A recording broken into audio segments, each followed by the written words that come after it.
Hi friends, welcome to our channel healthy lifestyle. So ఈరోజు నేను share చేస్తున్న product assure న్యాచురల్లో face scrub. So ఇది real papaya extracts నుంచి మనకి తయారు చేసి ఇవ్వడం వల్ల ఏంటంటే స్కిన్ అనేది న్యాచురల్గా మీకు గ్లో అనేది ఉంటుంది.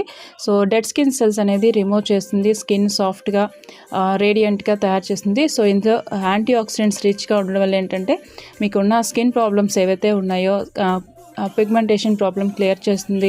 సో పింపుల్స్ వచ్చిన తర్వాత డార్క్ స్పాట్స్ ఉంటాయి, అవి కూడా క్లియర్ చేస్తుంది. సో రెగ్యులర్గా యూస్ చేయడం వల్ల ఏంటంటే సో వీక్లీ ట్వైస్ అనేది మనకి స్క్రబ్ అనేది యూస్ చేసిన తర్వాతే మనకి నెక్స్ట్ ఫేస్ పైన ఒక మాయిశ్చరైజర్ ఏదైనా అప్లై చేస్తేనే మనకి మంచి రిజల్ట్స్ అనేవి ఉంటాయి. సో ఇది paraben and sulphate free, so PETA certified. So face పైన అన్వాంటెడ్ హెయిర్ అది ఉంటుంది. సో రెగ్యులర్గా మీరు యూస్ చేయడం వల్ల మంచి రిజల్ట్స్ అయితే ఉంటాయి. పింపుల్స్ ఉన్న వాళ్ళకి సజెస్ట్ చేయకూడదు. సో ఫస్ట్ ఫేస్ వాష్ చేయాలి, తర్వాత క్లెన్సర్ అండ్ టోనర్, తర్వాత పపాయ స్క్రబ్, తర్వాత మాయిశ్చరైజర్ ట్రై చేయండి. Thank you so much.